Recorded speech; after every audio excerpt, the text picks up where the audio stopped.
Ye Liujun ingin tahu asal-usul orang yang sangat dihargai Chen Qingyuan ini.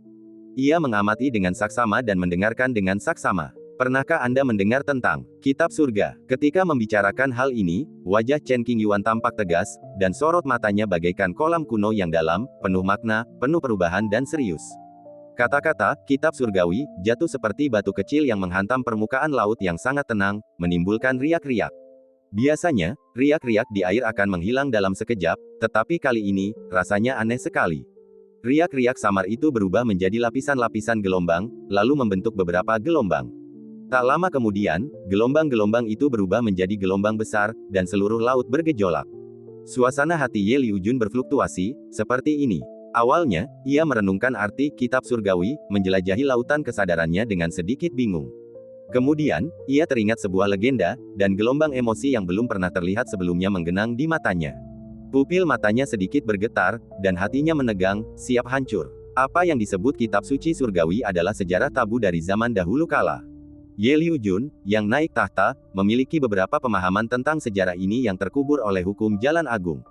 Pada masa-masa awal zaman kuno, kesempatan untuk mencapai pencerahan tak pernah datang ke dunia fana, dan banyak sekali orang kuat yang meninggal dunia dengan penyesalan.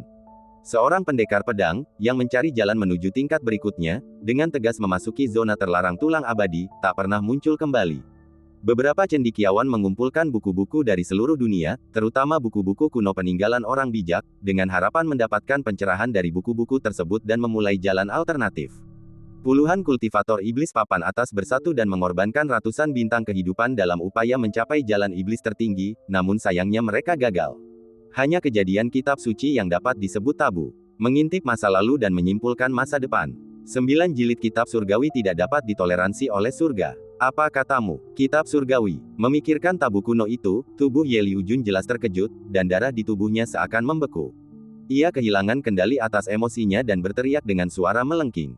Meskipun Ye Liujun adalah seorang kaisar di zaman kuno, ia sangat menghormati orang yang menciptakan tabu dalam kitab surgawi. Pada masa itu, mampu menyebabkan Dao Agung menjatuhkan hukuman surgawi yang mengerikan sungguh di luar akal sehat alam semesta. Jika orang seperti itu tidak lahir di era tanpa Dao Agung, ia pasti telah mencapai puncak dan mengabaikan alam semesta. Cukup, kau seharusnya mengerti maksudku. Chen Qingyuan tersenyum penuh arti. Mendengar ini, Ye Liujun mengerti segalanya. Pikirannya terguncang dan dia tidak bisa tenang untuk waktu yang lama. Lelaki itu kini telah berubah menjadi sosok terlarang yang legendaris, lebih menakutkan daripada kaisar-kaisar di banyak era. Mengingat apa yang pernah dikatakan Chen Qingyuan sebelumnya, sosok tabu ini adalah leluhur dari keluarga Nangong. Dalam hal ini, Villa Langya di Dizu memiliki latar belakang yang begitu mengerikan, yang tak seorang pun duga. Era ini sungguh cemerlang. Setelah sekian lama, Ye Liujun memulihkan suasana hatinya, menekan kegembiraannya, wajahnya berangsur-angsur menjadi tenang, dan ribuan kata digunakan untuk mengungkapkan keluh kesah ini. Momen akbar yang belum pernah terjadi sebelumnya dan paling utama membuat orang-orang menantikannya. Jika seseorang seperti ini datang, dia pasti bisa memberi saya beberapa petunjuk. Meskipun belenggunya sendiri melibatkan pihak lain, Ye Liujun memiliki keyakinan besar pada kemampuan Si Tulin. Ia mampu menciptakan keberadaan kitab suci terlarang, dan menggunakan tubuh fananya untuk mengintip asal-usul dan tatanan jalan tersebut. Metodenya tak terduga dan ia dapat menciptakan kemungkinan tak terbatas. Bagaimana Anda kenal orang ini? Ye Liujun tahu apa arti tabu dalam kitab surgawi, dan karena dia masih junior, dia dengan tulus mengagumi Si Tulin. Takdir. Chen Qingyuan dapat diringkas dalam 2 kata. Petik 2. Mendengar kata takdir, Ye Liujun langsung bereaksi dengan tegang dan merasa sangat tidak nyaman, seolah ada sesuatu yang menghalanginya. Wajahnya langsung muram, dan ia terlalu malas untuk berbicara. Sama seperti kamu dan aku, ketika takdir mempertemukan kita, kita akan bertemu satu sama lain. Chen Qingyuan berkata sambil tersenyum. Sungguh nasib buruk, balas Ye Liujun dengan wajah muram. Ye tua, apa yang telah terjadi tidak dapat diubah. Kita tidak bisa berkutat pada masa lalu, kita harus menatap masa depan. Chen Qingyuan menghibur. Jangan katakan padaku, bagaimana mungkin aku tidak memahami kebenaran ini. Karena telah ditipu berkali-kali, Ye Liujun tidak mungkin memberikan muka yang baik kepada Chen Qingyuan dalam waktu dekat. Meskipun dikritik, Chen Qingyuan tetap menampilkan senyum yang elegan dan santai di wajahnya, membuat orang merasa seperti bermandikan angin musim semi. Mereka berdua duduk dan minum teh, kadang-kadang mengobrol sebentar untuk menghilangkan kebosanan dan menghabiskan waktu. Proses penantian itu cukup menyiksa. Ye Liujun tampak tenang di permukaan, tetapi hatinya dipenuhi kecemasan. Bagaimanapun, masalah ini menyangkut kebebasannya, bahkan nyawanya. Beberapa hari kemudian, Chen Qingyuan hanya menutup matanya dan beristirahat, menyimpulkan jalan masa depannya di lautan kesadarannya. Waktu berlalu sedikit demi sedikit, dan ruangan di sini sangat sunyi. Setelah lebih dari sebulan, lapisan riak hukum yang tak terlihat oleh mata telanjang muncul di kehampaan. Chen Qingyuan dan Ye Liujun merasakannya pada saat pertama, lalu membuka mata mereka dan menatap Fang Qi yang sama, dengan sedikit harapan di mata mereka. Setelah beberapa tarikan napas, kekosongan itu terpelintir dan sosok-sosok manusia berkelebat. Situ Lin dan Nan Gong berjalan berdampingan. Wajah mereka berdua tampak sangat tenang, dan sulit untuk menilai hasilnya dari penampilan mereka. Menginjak kekosongan dan menyeberangi danau. Dalam sekejap mata, mereka berdua berdiri di dalam paviliun kuno. Bagaimana? Ye Liujun tak bisa duduk diam lagi, jadi ia perlahan berdiri dan bertanya. Saat itu, sebuah batu besar menggantung di atas jantungnya, dan seluruh tubuhnya menegang, berkonsentrasi, dan mengatur napasnya. Bencana.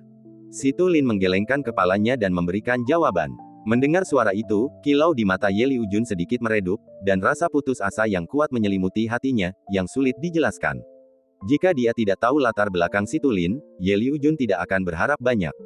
Setelah mengetahuinya, dia dipenuhi rasa percaya diri, tetapi ternyata itu hanya alarm palsu. Meskipun kami belum terkalahkan, kami tetap sangat berterima kasih kepada kalian berdua, sesama penganut Tao. Ye Liujun menenangkan dirinya, membungkuk kepada Situ Lin dan Nang Hongge, dan mengungkapkan rasa terima kasihnya yang tulus. Siapa bilang tidak ada hasil? Situ Lin bertanya balik dengan ekspresi serius. Ye Liujun, yang awalnya penuh harapan, tiba-tiba merasakan jantungnya bergetar, pupil matanya membesar, dan harapan muncul kembali. Apa maksudmu, rekan Daois Situ? Saya bilang sulit, tapi saya tidak bilang tidak ada hasilnya. Situ Lin menjelaskan. Mohon bimbingannya, rekan Daois Situ. Pada saat ini, Ye Liujun bagaikan manusia yang hampir tenggelam, tengah meraih tali penyelamat, berpegangan sekuat tenaga dan enggan melepaskannya. Duduklah dan mari kita bicara perlahan. Situ Lin duduk dan berkata. Ye Liujun langsung duduk kembali di tempatnya semula, menatap Situ Lin dengan tatapan penuh kerinduan. Meskipun ia berusaha sekuat tenaga menyembunyikan gejolak emosinya, wawasan orang-orang yang hadir begitu kuat sehingga mereka dengan mudah menangkapnya. Ketika saya bilang sulit, maksud saya adalah saya tidak bisa menyelesaikan masalah kaisar dan saya tidak bisa mematahkan belenggunya. Selama masa pengasingan di alam rahasia, Situ Lin dan Nang Hongge bergabung untuk menyentuh belenggu aturan yang menjerat Ye Liujun, dan mereka tidak dapat menggoyahkannya tidak peduli berapa banyak cara yang mereka gunakan. Di dalam paviliun kuno, 4 orang duduk tegak. Orang yang paling serius tak lain adalah Ye Liujun. Ini juga terkait dengan hidupnya, jadi wajar saja jika ia tidak bisa bersikap seolah-olah itu tidak penting. Ye Liujun memusatkan seluruh perhatiannya pada Situ Lin, dan mengukir setiap kata yang diucapkannya di dalam hatinya, karena takut kehilangan informasi penting apapun. Dengan menggunakan darah kaisar sebagai panduan, kami berhasil menemukan sumber belenggu tersebut, yang memang terhubung ke pantai seberang. Situ Lin berbicara serius tentang insiden tersebut. Meskipun kami belum menemukan solusinya, kami telah menemukan area khusus. Area khusus. Mata Ye Liujun berkilat tajam yang hampir tak terlihat oleh orang lain, dan ia berkata dengan cemas, tolong ceritakan lebih banyak lagi, rekan Taois. Chen Qingyuan tetap diam dan mendengarkan dengan penuh perhatian. Area khusus yang kusebutkan mungkin ada hubungannya dengan reinkarnasi kaisar. Situ Lin mengungkapkan rahasia yang telah ia simpulkan, selama kita menemukan tempat itu dan menghancurkan aturan serta ketertiban di sana, mungkin kita bisa mengubah takdir kita. Ini solusinya. Mendengar ini, Ye Liujun tak bisa lagi duduk diam. Wajahnya dipenuhi kegembiraan, dan ia berteriak. Bagi Ye Liujun, informasi ini tak diragukan lagi merupakan bantuan yang tepat waktu. Nilai suatu hal tidak dapat diukur dengan hal-hal duniawi. Namun, Situ Lin tidak menganggap ini sebagai solusi, dan ia jelas memiliki ekspektasi yang tinggi terhadap dirinya sendiri. Saya belum bisa memastikan lokasi pasti area itu saat ini, tetapi saya hanya bisa memastikan satu hal, lokasinya di Laut Kekacauan.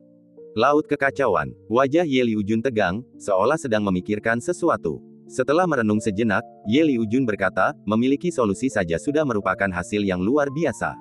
Terima kasih banyak.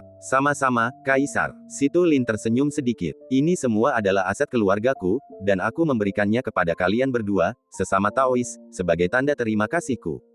Sambil berbicara, Ye Liujun mengeluarkan semua sumber daya dan harta karun, kecuali papan peti mati dan beberapa keperluan, lalu meletakkannya di atas meja. Kata-katanya tulus dan tanpa kebohongan. Chen Qingyuan memandangi benda-benda angkasa di atas meja. Lebih dari separuhnya adalah miliknya sendiri, dan kemudian ia memberikannya kepada Ye Liujun sebagai permintaan maaf. Tidak perlu, Yang Mulia, terimalah. Si Tu Lin tidak tertarik dengan sumber daya ini dan menolaknya mentah-mentah. Nangong Ge juga punya ide yang sama dan menolaknya sambil tersenyum, silakan terima saja. Melihat kedua orang itu tidak sopan dan benar-benar tidak mau menerima barang-barang tersebut, Ye Liujun pun menyerah, melambaikan tangannya pelan, dan mengambil kembali barang-barang itu. Kemudian, ia berbalik dan memberi hormat lagi, sambil berkata, jika Anda membutuhkan sesuatu di masa mendatang, silakan bertanya. Jika kami benar-benar membutuhkan bantuanmu, kami tidak akan sopan. Si Tu Lin menerima hal ini dengan mudah. Hutang budi adalah yang paling sulit untuk dibayar. Terlebih lagi, itu adalah bantuan dari seorang kaisar kuno. Seperti kata pepatah, unta yang kurus lebih besar dari kuda. Meskipun ini bukan lagi era Ye Liujun, itu bukanlah sesuatu yang bisa dibandingkan dengan seorang kaisar semu biasa. Itu yang terbaik. Ye Liujun teringat akan kebaikan ayahnya dan pasti akan membalasnya ketika dia punya kesempatan. Chen Qingyuan, yang duduk diam di samping, menyaksikan begitu banyak sumber daya yang didorong ke sana kemari, dan merasa gatal di hatinya, berpikir, jangan katakan apa-apa, berikan saja padaku. Chen Qingyuan tidak pernah meremehkan sumber daya. Maaf, saya ingin bertanya satu hal lagi. Ye Liujun berpikir sejenak dan memohon, di arah laut alam kekacauan yang mana area khusus yang Anda sebutkan. Entahlah, si Tu Lin merenung. Ini cuma tebakan, aku tidak yakin, tapi mungkin letaknya agak dekat dengan perbatasan barat. Koordinat pastinya belum diketahui. Setidaknya ada gambaran kasarnya, itu sudah cukup. Ye Liujun terkejut mendapatkan begitu banyak informasi berguna dalam perjalanan ini, dan dia memperoleh banyak hal. Perbatasan barat adalah wilayah yang luas dengan bintang-bintang yang tak terhitung jumlahnya. Ujungnya di alam semesta terhubung dengan lautan yang kacau. Sekalipun Anda mencari tanpa henti setiap hari dan menghabiskan puluhan ribu jam, Anda mungkin tetap tidak menemukan apapun. Saya berharap Kaisar dapat terhindar dari bahaya. Si Tu Lin tidak yakin dengan masa depan Ye Liujun. Namun, ia percaya bahwa karena Ye Liujun dan Chen Qingyuan telah menjalin ikatan yang kuat, kemungkinan besar ia tidak akan mati di tengah jalan. Keberuntungan yang tak terlihat menjerat dan mengikat Ye Liujun dan Chen Qingyuan bersama. Saya ingin meminjam kata-kata baik Anda. Ye Liujun berkata dengan sopan. Dilihat dari sikap Ye Liujun yang benar-benar berbeda dari saat mereka pertama kali bertemu, si Tu Lin menyimpulkan bahwa pihak lain mengetahui asal-usulnya. Kedua belah pihak tidak membahas topik kitab surgawi, karena merupakan hal yang tabu dan dipahami secara diam-diam. Beberapa dari mereka mengobrol tentang beberapa hal di sisi lain, dan suasananya menyedihkan. Setelah beberapa jam, tibalah waktunya untuk mengucapkan selamat tinggal. Nangong Ge berkata, masih banyak yang harus saya bicarakan dengan Grandmaster. Mohon maafkan saya atas kelalaian yang mungkin telah saya lakukan terhadap Kaisar. Yang Mulia terlalu baik. Ye Liujun sangat mengagumi kakak Nangong. Ia tidak menganggapnya sebagai junior, melainkan sebagai atasan yang mampu melawannya. Ketika pesta pamungkas negeri tua berlangsung, ia menarik bayang-bayang para kaisar dan tahun-tahun. Ye Liujun menyaksikan pemandangan ini dengan mata kepalanya sendiri, yang menjungkir-balikkan pandangan dunianya dan sungguh tak terbayangkan. Sejak saat itu, Nangong Ge mencapai keadaan transendensi di mata dunia. Selamat tinggal. Mengetahui jalan Yuancu kuno, tentu saja, Nangong Ge dan si Tu Lin menghabiskan banyak waktu menjelajahinya. Jika bukan karena keraguan Ye Liujun, mereka pasti sudah mengasingkan diri sejak lama. Sebelum berpisah, Nangong Ge dan Chen Qingyuan saling memandang, dan semuanya terungkap tanpa kata-kata. Jaga dirimu, saudaraku, aku harap kamu baik-baik saja. Dalam sekejap mata, paviliun kuno itu kosong. Ada beberapa riak di danau yang tenang, dan angin sepoi-sepoi meniup kabut, mengucapkan selamat tinggal kepada semua orang yang enggan pergi. Setelah meninggalkan dunia rahasia yang tidak diketahui ini, Chen Qingyuan dan Ye Liujun berjalan bersama dan bertanya, Pak Tua Ye, apa rencanamu untuk masa depan? Saya ingin melakukan perjalanan ke Laut Kekacauan. Ye Liujun tidak ingin duduk dan menunggu kematian, dan berharap menemukan jalan keluar dari situasi tersebut sesegera mungkin. Jangan bicara soal apakah kamu bisa menemukan tempat spesifiknya. Kalaupun kamu menemukannya, aku khawatir itu tidak akan menyelesaikan masalah ini. Lagi pula, itu direncanakan oleh pihak lain, dan kekuatan aturannya sangat mengerikan dan tidak mudah dihancurkan. Melihat ke belakang, pertempuran di reruntuhan alam laut semuanya direncanakan oleh para kaisar semu. Kekuatan yang meletus mengguncang alam semesta dan hampir membuat Chen Qingyuan tertidur selamanya. Kekuatan aturan dan ketertiban di area yang mengikat kaisar akan jauh melampaui reruntuhan batas laut. Dengan kemampuan Ye Liujun saat ini, mustahil baginya untuk menerobos. Aku tahu ini sulit, tapi aku harus mencoba. Ye Liujun menghela napas. Berapa lama lagi kita bisa menunggu? Karena menyangkut nyawa sahabatnya, Chen Qingyuan merasa berat dan jengkel, lalu bertanya dengan serius. Tidak tahu, justru karena ketidakpastian itulah Ye Liujun merasa begitu cemas. Rasanya seperti ada pisau yang menggantung di atas kepalanya, siap jatuh kapan saja. Setiap momen terasa menyiksa, dan tekanan psikologisnya luar biasa. Jika situasinya memburuk, berapa hari kesadaran fisik Anda dapat bertahan? Chen Qingyuan bertanya lagi. Paling lama setengah tahun. Sebelumnya, belenggu hukum yang melilit tubuhnya pernah berkobar sekali, dan Ye Liujun telah mencoba melawannya berkali-kali, tetapi semuanya berakhir dengan kegagalan. Setelah mempertimbangkan dengan saksama kekuatan ikatan belenggu hukum, ia pun memberikan jawaban. Jika kamu benar-benar tidak sanggup menanggungnya, datanglah kepadaku sesegera mungkin. Mata Chen Qingyuan bagaikan bintang paling terang di alam semesta, memperlihatkan nada serius dan penuh tekad, serta suaranya begitu berat sehingga tidak bisa diabaikan. Apa yang bisa saya bantu? Jika Chen Qingyuan diberi beberapa ribu jam lagi, Ye Liujun yakin dia pasti bisa menyelesaikan masalah ini. Tekanan tak kasat mata itu semakin kuat, membuat Ye Liujun merasa tercekik. Namun, ia ingin segera menyelesaikan masalah ini. Apapun hasilnya, itu lebih baik daripada berdiri di sana dan menunggu kematian. Aku mungkin tak bisa melepaskan belenggumu, tapi mungkin aku bisa menemukan seseorang yang bertanggung jawab. Chen Qingyuan berkata dengan sungguh-sungguh, ketika kau benar-benar putus asa, aku akan menemukan cara untuk menyelamatkan hidupmu. Mendengar ini, Ye Liujun sedikit tertegun, ekspresinya sedikit berubah, matanya berkilat beberapa cahaya aneh, dan dia mengerutkan bibirnya erat-erat, tidak tahu apa yang sedang dipikirkannya. Arus hangat mengalir ke dalam hatiku, menenangkan hatiku yang gelisah. Saya tidak sendirian di jalan ini. Meskipun orang di depanku ini agak licik dan serakah, dan sering menipuku, tetapi ketika aku menghadapi masalah yang sangat serius, orang ini pasti akan berusaha sekuat tenaga untuk membantuku dan tidak akan pernah tinggal diam dan menonton. Janji ini bagai semilir angin yang bertiup di tengah hutan bambu, membuat dedaunan berdesir dan suara alam tetap terdengar. Ye Liujun tahu bahwa Chen Qingyuan adalah orang yang sangat menjunjung tinggi janji. Begitu dia berjanji, dia pasti akan menepatinya. Setelah terdiam sejenak, dia berkata, jika hari itu tiba, aku pasti akan mengandalkanmu. Oke, tetaplah di sini. Aku tidak akan membencimu. Chen Qingyuan menyingkirkan sebagian keseriusannya, mengangkat sudut bibirnya dan tersenyum. Bajingan. Ye Liujun mengumpat sambil tersenyum, lalu berbalik dan pergi, ayo pergi. Lambai tangan, bebas dan mudah. Melihat sahabatnya menjauh, Chen Qingyuan merasakan emosi campur aduk. Saya berharap saat kita bertemu lagi, kita berdua tidak berada dalam situasi yang buruk. Zeng. Tiba-tiba, Chen Qingyuan merasakan fluktuasi aturan khusus. Ia segera mengalihkan pandangannya dari kejauhan dan mulai berkomunikasi dengan busur penekan dewa di tubuhnya. Ada apa? Mendengar panggilan busur penekan dewa, Chen Qingyuan bertanya. Berdengung. Busur penekan dewa berdengung lembut, menceritakan asal-usulnya. Tiba-tiba, Chen Qingyuan mengerti. Untuk mengelabui busur penekan dewa, dia berjanji padanya, jika dia melihat Nangong Ge, dia akan menekannya dan membuatnya bekerja seperti budak. Setelah kejadian ini, Zhen Sengong memahami bahwa Chen Qingyuan dan Nangong Ge memiliki ikatan yang sangat dalam. Semua kata-kata yang kukatakan sebelumnya adalah kebohongan belaka. Meskipun busur Zhensen mengenali Chen Qingyuan sebagai tuannya, beberapa ketidakpuasan masih harus diungkapkan, jika tidak, akan tidak nyaman untuk menahannya. Untuk menyelidiki masalah antara Chu Gulu dan Ye Liujun, Chen Qingyuan mengabaikan masalah ini, merasa ada sesuatu yang salah. Benar saja, begitu Anda mendapatkannya, Anda tidak menghargainya. Jika busur penekan dewa belum mengenali tuannya, Chen Qingyuan tidak akan begitu ceroboh. Lain kali kita bertemu, aku pasti akan membiarkanmu melampiaskan amarahmu. Chen Qingyuan berbicara untuk menghiburnya. Busur penekan dewa terlalu malas untuk menanggapi, merasa sedikit kecewa. Awalnya, Chen Qingyuan sedang dalam suasana hati yang berat untuk mencari asal-usul jalan kuno Chu, dan ia bertahan untuk tidak menyebutkannya. Baru saja, di depan semua orang, ia bahkan tidak mengatakan sepatah kata pun. Barulah sekarang dia menyebutkan perjanjian awal untuk mengungkapkan ketidaksenangannya. Bahkan setelah kehancuran klan Gajah Suci kuno, busur penekan dewa tidak menyimpan dendam terhadap Nangong Ge.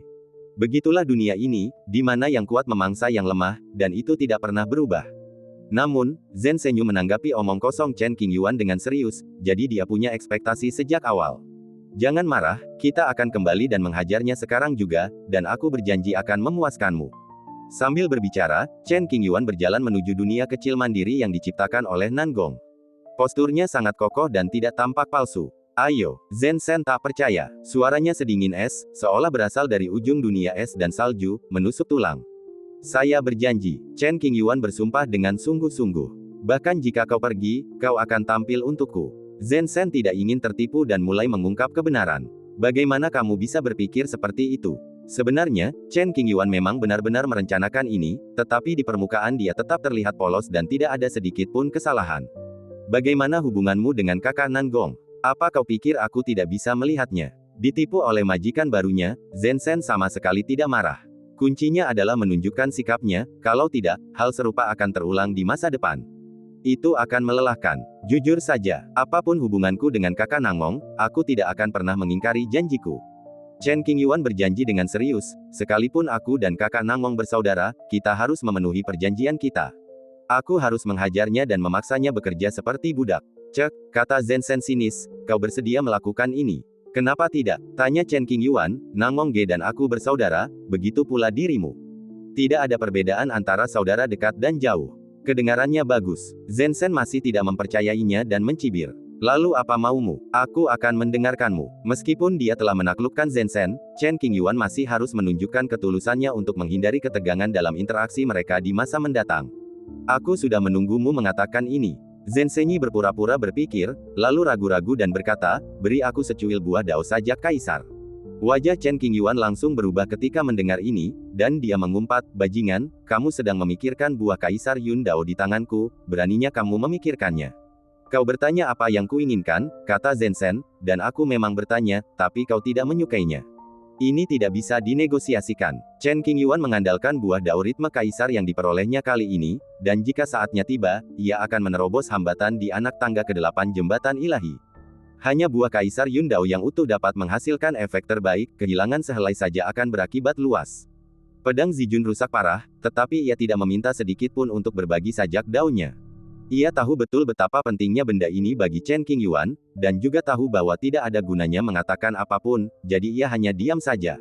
Zhen Shen baru mengikuti Chen Qingyuan dalam waktu singkat, dan tidak mengetahui kepribadian Chen Qingyuan, jadi dia berani meminta harga setinggi itu tanpa ragu. Pelit sekali. Rencana Zhen Shen gagal, katanya dengan marah. Apapun katamu, aku tidak bisa memberimu buah Kaisar Yun Dao. Demi mendapatkan benda ini, Chen Qingyuan dimarahi berkali-kali oleh Ye Liujun, bahkan sampai kehilangan muka dan menulis surat utang. Kalau begitu, aku tidak punya permintaan lagi. Setelah mengatakan ini, Zhen Shen tetap diam, seolah-olah dia sedang merajuk. Apakah benar-benar tidak perlu memukuli Nangong Ge? Chen Qingyuan bertanya, membutuhkan jawaban yang pasti. Zhen Shen hanya mencibir. Kau akan mengerti maksudnya. Karena kamu diam saja, lebih baik kita lupakan saja. Chen Qingyuan memanjat tiang, kamu pantas menjadi pasanganku. Kamu memang kesal, tapi kamu tidak ingin mempermalukanku. Dewa sejati, pedang Zijun yang menyaksikan kesenangan itu. Aku yakin kamu mengerti maksudku. Bukankah itu agak berlebihan? Karena masalah ini, Zhen Shen Gong memilih untuk mengabaikan Chen Qingyuan untuk waktu yang singkat, bersembunyi di kedalaman tubuh reinkarnasi, menggambar lingkaran dan melakukan kutukan. Karena tidak ada hal lain yang harus dilakukan, Chen Qingyuan berlari menuju lokasi jalan kuno Yuanchu. Dia benar-benar ingin menemukan sumber daya tingkat atas untuk memajukan wilayahnya sendiri. Namun, sumber daya berharga yang dapat bermanfaat bagi Chen Qingyuan sulit didapat. Memaksa mencarinya mungkin tidak akan menghasilkan apa-apa, malah akan menambah masalah. Beberapa hari kemudian, Chen Qingyuan muncul di area jalan kuno Yuanchu ini. Dia mengenakan gaun gelap, memiliki alis hitam tebal, hidung mancung, sosok yang agung, dan temperamen yang halus. Hari ini, Chen Qingyuan tidak menyembunyikan penampilan aslinya. Kemunculannya langsung mengundang perhatian semua orang yang hadir, yang menatapnya dengan kagum dan bersorak bagai ombak yang bergulung-gulung dan tak kunjung surut dalam waktu dekat. Yang mulia, para pahlawan berseru seakan-akan mereka telah melihat dewa. Di mata banyak orang, Chen Qingyuan hanya selangkah lagi dari tahta Kaisar Agung. Tak seorang pun dapat menandinginya, dan itu sudah pasti. Chen Qingyuan mengabaikan tatapan orang lain, terpaku pada jalan Yuanchu kuno, dan melangkah maju, setiap langkah bagaikan teratai. Setiap jejak kaki yang jatuh akan berubah menjadi teratai emas yang mengandung hukum-hukum Tao. Daun-daun teratai akan meregang dan mekar dengan cahaya-cahaya yang aneh. Semua orang terkejut ketika melihat ini. Mengamati bunga-bunga teratai emas ini, seolah-olah seseorang telah melihat kebenaran agung alam semesta. Dampaknya pada jiwa tak terbayangkan. Seseorang tertegun bagaikan pohon, dan tubuhnya kaku. Hari ini aku bisa melihat wujud asli yang mulia. Perjalanan ini sangat berharga. Banyak praktisi yang baru saja memasuki Shen Xiao datang ke sini. Mereka sangat berani dan beruntung, serta tidak menemui masalah besar. Mereka memandang sosok agung Chen Qingyuan dari jauh, bagaikan manusia biasa yang menatap gunung yang menjulang tinggi di antara awan, menatap ke atas dengan rasa kagum yang melampaui batas. Apa tujuan Anda muncul di sini, Yang Mulia? Semua orang menatapnya dengan penuh cinta, ingin mengukir sosok Chen Qingyuan yang menjulang tinggi di jiwa mereka selamanya. Wajah mereka dipenuhi tatapan hikmat para peziarah, dan mereka telah mencapai titik kegilaan. Betapa terhormatnya jika saya bisa mengikuti Yang Mulia. Banyak orang berfantasi, dan kekaguman di mata mereka akan meluap. Alasan mengapa Chen Qingyuan memutuskan untuk datang ke sini adalah karena sulit untuk meningkatkan kultivasinya sendiri, jadi dia mungkin juga datang ke sini untuk mempelajari jalan kuno ini dengan saksama dan mendiskusikan Taoisme dengan orang-orang berkuasa saat ini sambil minum secangkir anggur. Majulah selangkah demi selangkah hingga Anda mencapai pintu masuk jalan kuno. Di pintu masuknya terdapat gerbang besar yang dijalin dari hukum kekacauan, dikelilingi oleh penanda batas kuno. Sesekali, pemandangan kuno yang aneh muncul di wilayah ini, menambah sentuhan misteri. Semakin dekat ke pintu masuk, semakin besar tekanannya. Bahkan Chen Qingyuan tidak berani melangkah gegabah, tetapi hanya mengamati dari jarak dekat. Fluktuasi energi dari hukum terlarang harus ditanggapi dengan serius bahkan oleh kaisar sendiri, apalagi orang biasa di dunia. Setelah beberapa saat, Chen Qingyuan berhenti, tidak lagi bergerak maju. Ia berada tak jauh dari pintu masuk jalan kuno Yuanchu, dan sesekali, ia akan merasakan tekanan hukum jalan kuno Yuanchu. Menempatkan diri Anda dalam situasi berbahaya dan menegangkan dapat membantu latihan Anda. Saya akan mengadakan perjamuan di sini untuk menghibur semua pahlawan surga. Dalam sekejap, Chen Qingyuan mendirikan kuil Tao yang besar. Dengan dirinya sendiri sebagai pusatnya, riak-riak melingkar menyebar ke segala arah, membangun ruang diskusi yang terjalin dengan hukum-hukum khusus. Bantal-bantal seputih salju muncul di setiap sudut, dengan awan dan kabut melingkarinya, bagaikan negeri dongeng. Setelah dia selesai berbicara, sebuah meja giok muncul di depan setiap kursi bantal. Di atas meja tersedia kendi berisi anggur berkualitas dan gelas anggur yang indah dan sempurna. Tidak ada batasan di pintu masuk dojo, dan siapapun bisa masuk. Namun, seberapa jauh seseorang bisa melangkah sepenuhnya bergantung pada kemampuannya sendiri. Para pahlawan saling memandang, hati mereka terguncang. Yang Mulia mendirikan sebuah kuil dan menghibur para pencari dari seluruh surga dan alam. Pemandangan megah ini menggetarkan semua yang hadir. Kita masih baru dalam budidaya. Bisakah kita minum bersama? Seorang kultivator setengah baya yang berada di langkah keempat jembatan ilahi dengan berani melangkah maju beberapa langkah, membungkuk pada Chen Qingyuan, dan bertanya dengan keras. Bisa. Chen Qingyuan duduk di panggung tinggi di tengah dojo. Ia membuka dan menutup bibirnya, mengucapkan sebuah kata yang menggema menembus kehampaan ribuan mil, menggetarkan hati orang-orang. Mendengar ini semua orang menjadi gembira dan bergegas maju. Seseorang adalah orang pertama yang melangkah masuk ke dalam dojo. Awalnya ia berencana untuk masuk lebih dalam ke dalam dojo melalui jalan setapak ini dan duduk berhadapan dengan Chen Qingyuan dari jarak dekat. Namun, ia tidak cukup kuat dan hanya bisa berjalan ke sebuah bantal di area luar dan duduk perlahan. Ketika ia duduk, sebuah pemandangan aneh muncul di hadapannya. Kesadarannya ditarik ke dalam ruang yang unik. Setiap bagian tubuhnya terjalin dengan pola-pola Tao misterius yang berkaitan dengan jalan yang ia tempuh. Sekalipun seseorang hanya dapat memahami sedikit saja dari pola Dao, itu adalah sebuah keberuntungan besar yang memiliki dampak besar pada latihan seseorang, dan bahkan dapat mengubah takdir yang telah ditentukan sebelumnya serta menyentuh pemandangan pada tingkat yang lebih tinggi. Astaga, para pencari yang memasuki kuil, kesadaran mereka pergi ke ruang hukum yang berbeda, dan terkejut oleh pemandangan yang mereka lihat, menyebutnya sebagai keajaiban. Semakin banyak praktisi yang memasuki kuil, jumlahnya telah melampaui 100 dan masih terus bertambah. Belum ada yang mencapai Chen Qingyuan, dan mereka hanya berjuang di area luar. Terlebih lagi, kebanyakan orang bahkan belum sempat menikmati minuman di meja sebelum kesadaran mereka terperangkap. Butuh waktu bagi mereka untuk melihat menembus ilusi dan kembali ke kenyataan. Saya telah menekuni Dao selama 26.000 tahun, dan waktu saya hampir habis. Karena ketidakberuntungan saya sendiri, saya telah mencari peluang berkali-kali tanpa hasil. Dengan putus asa dan patah semangat, saya siap untuk duduk dan meninggal. Seorang lelaki tua, yang telah mencapai anak tangga ketujuh jembatan ilahi, duduk di barisan depan. Ia telah lulus ujian kekuatan Dao di ruang kesadarannya dan telah terbangun, setelah memperoleh banyak hal. Ia menahan kegembiraannya dan berdiri untuk memberi hormat. Hari ini, saya bersyukur atas bimbingan Anda, Yang Mulia. Saya akan menyingkirkan kabut di jalan di depan dan semoga dapat membuat kemajuan lebih lanjut. Saya sangat bersyukur, dan tak ada kata-kata yang dapat mengungkapkannya. Chen Qingyuan melirik lelaki tua itu dengan ekspresi acuh tak acuh dan mengangguk sebagai jawaban. Lalu, lelaki tua itu duduk kembali di posisi semula dan mulai mencicipi anggur yang ada di dalam kendi di hadapannya, menikmatinya perlahan-lahan seakan-akan anggur itu adalah harta karun. Berdiskusi tentang Dao dengan para pahlawan dari semua lapisan masyarakat tidak hanya untuk membimbing orang lain, tetapi juga untuk membuka jalan bagi diri sendiri. Dapatkan wawasan dari aturan Tao yang ditunjukkan oleh orang lain. Meskipun banyak orang memiliki pemahaman yang sangat dangkal tentang jalan yang mereka tempuh, mungkin ada beberapa aspek baru yang dapat membawa inspirasi berbeda bagi Chen Qingyuan dan dengan demikian mengintegrasikannya ke dalam tubuhnya sendiri. Apakah jalanku salah sejak awal? Lebih dari 10 hari kemudian, seorang biksu Shen Xiao yang sedang duduk di luar kuil Tao tiba-tiba terbangun kaget, berkeringat dingin. Ia tidak tahu kesulitan apa yang telah ia hadapi, wajahnya pucat pasi, dan hatinya dipenuhi keputusasaan. Hanya karena suatu jalan belum pernah ditempuh sebelumnya, bukan berarti jalan itu salah. Selama kamu tetap berpegang pada niat awal dan terus berjuang, kamu pasti akan menuai hasilnya. Diskusi Chen Qingyuan tentang Dao dengan para pahlawan bagaikan melihat sumber Dao setiap orang. Ketika ia menemukan sesuatu yang tidak biasa, ia diam-diam terkejut, berbicara untuk menghibur mereka, dan dengan cepat menenangkan hati Dao orang tersebut, tanpa menyangkal dirinya sendiri. Kata-kata Chen Qingyuan mengandung kekuatan ketenangan dan nutrisi spiritual, yang langsung menenangkan kultivator yang ragu-ragu itu. Keyakinannya yang awalnya goyah pada Dao, kembali mendapatkan semangat juangnya, menenangkan emosinya, dan mulai memahami Dao sekali lagi.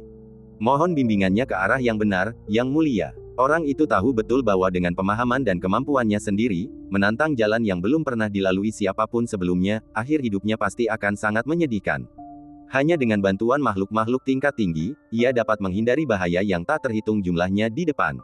Mari kita bahas bersama. Suara Chen Qingyuan memasuki telinganya. Melakukan banyak tugas sekaligus tanpa menunjukkan tanda-tanda kelelahan. Dentang. Kadang-kadang musik kuno datang dari akhir zaman, bergema di wilayah ini untuk waktu yang lama. Berdengung. Di banyak sudut dojo, sering muncul bunga teratai emas aneh, memancarkan kesungguhan dan misteri, mengejutkan semua penonton dan membuat mereka tampak seperti peziarah. Yang mulia, Anda sedang berkhotbah dan menjernihkan keraguan kami. Semua orang yang hadir adalah biksu Shen Xiao, jadi mereka mengerti apa arti kuil ini. Sederhananya, siapapun yang melangkah ke kuil Tao dan mendapat kesempatan akan membentuk hubungan yang dalam dan dekat dengan Chen Qingyuan. Meski mereka bukan guru dan murid, mereka pada hakikat adalah guru dan murid.